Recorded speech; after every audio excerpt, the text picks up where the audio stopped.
Alors, le théâtre en Polynésie, c'est pas compliqué. Il y en a, mais il y en a pas.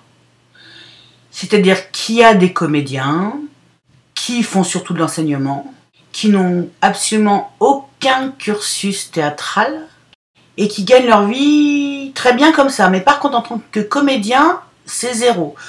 Les pièces ici qui sont jouées, c'est soit du vaudeville qui vient de France, par des acteurs qui viennent de France, avec parfois une comédienne d'ici qui s'inclut dans l'affaire, ou encore des spectacles qui tournent, qui viennent de France ou d'ailleurs, qui sont importés, importés, on va dire, par un tourneur local qui est un comédien. Je disais donc que vivre du métier de comédien ici n'existait pas.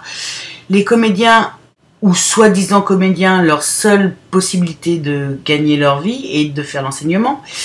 Par contre, il y en a certains qui font venir des spectacles de France dans lesquels ils s'intègrent pour jouer de temps en temps, mais c'est pas ça qui va les faire vivre. Il y a aussi également des excellents spectacles qui viennent aussi de France ou d'ailleurs, qui sont mis en place par un tourneur local qui est un comédien, mais bon, il fait plus du tournage. Oui, le tournage, les tourneurs quoi. Il fait venir les spectacles et puis ils passent, ils sont excellents et puis les spectacles repartent, mais ce ne sont pas les comédiens d'ici qui jouent dedans. Vivre de son métier à Tahiti en tant que comédien, c'est zéro. Pot de balle et balai de crin, comme on pourrait dire. De toute façon, rien n'est fait pour. La culture ici ne privilégie absolument pas ce qu'on pourrait appeler l'art popa, c'est-à-dire l'art des blancs. Ils vont trouver des subventions pour la danse, pour le orero à la limite, qui est un art oratoire, hein, ou pour le foot. Alors le sport, ça marche à donf, mais théâtre, non.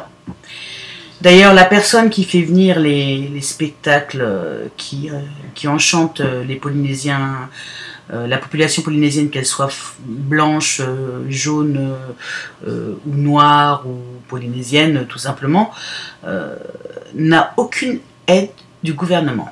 Ici, il n'y a pas de centre sérieux où on peut prendre des cours de théâtre.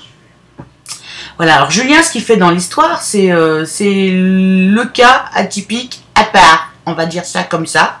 Il est hors norme, il n'est pas là pour faire du pognon, il est là pour montrer que le théâtre c'est de l'art, mais on a l'impression que personne ne l'entend, en gros. Donc, ça ne doit pas être facile pour lui et pour ceux qui veulent vivre de cet art-là, de vivre en Polynésie. Il faut faire plein de petits boulots à côté.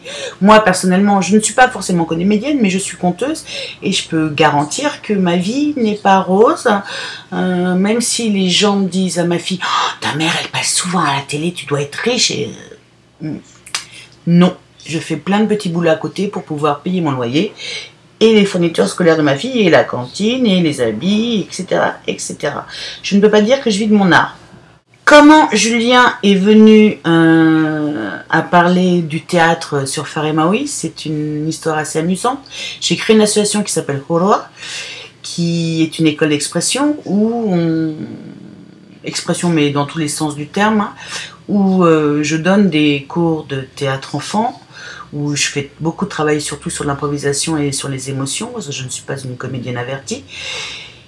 Et Horoa est assez connu parce qu'on bouge pas mal au niveau de la com, donc ici effectivement, t'ouvres ta bouche, on t'écoute. Plus tu la bouges, plus on t'écoute et plus on te connaît.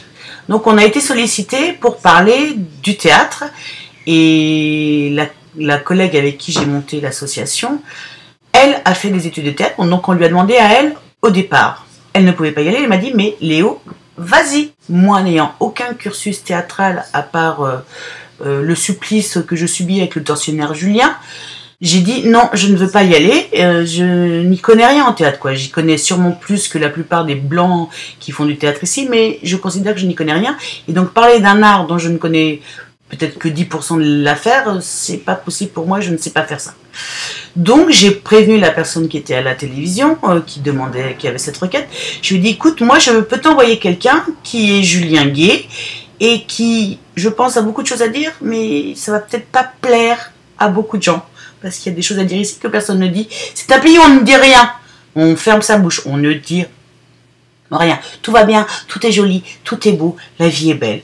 Quand tu critiques quelque chose, c'est très mal vu. Donc j'ai envoyé Julien au gaspille et il a fait quelque chose que j'ai beaucoup aimé, mais je peux garantir que j'ai eu des échos des soi-disant comédiens qui occupent la place polynésienne et qui vivent de l'enseignement du théâtre. Ça leur a pas plu du tout, alors que ce qu'il a dit, c'était la vérité. Alors, le théâtre en Polynésie, c'est quelque chose qui marche. Les enfants adorent, les adolescents adorent, les adultes adorent. Il suffirait de pas grand-chose pour que ça explose et ça n'explose pas. Ils ont ça dans le sang. C'est carrément, ils ont ça dans le sang. D'abord, ils dépassent leur honte et une fois qu'ils ont dépassé leur honte, ça devient sublime. Ça devient des choses que je pense que si un métropolitain arrivait ici, il prenait un groupe d'enfants polynésiens, il serait sur le cul. Voilà, donc il y a plein de choses à dire, il y a plein de choses à faire et rien ne se fait. Alors on essaie de les faire quand même et puis voilà. C'est tout ce que j'ai à dire. Je m'appelle Léo.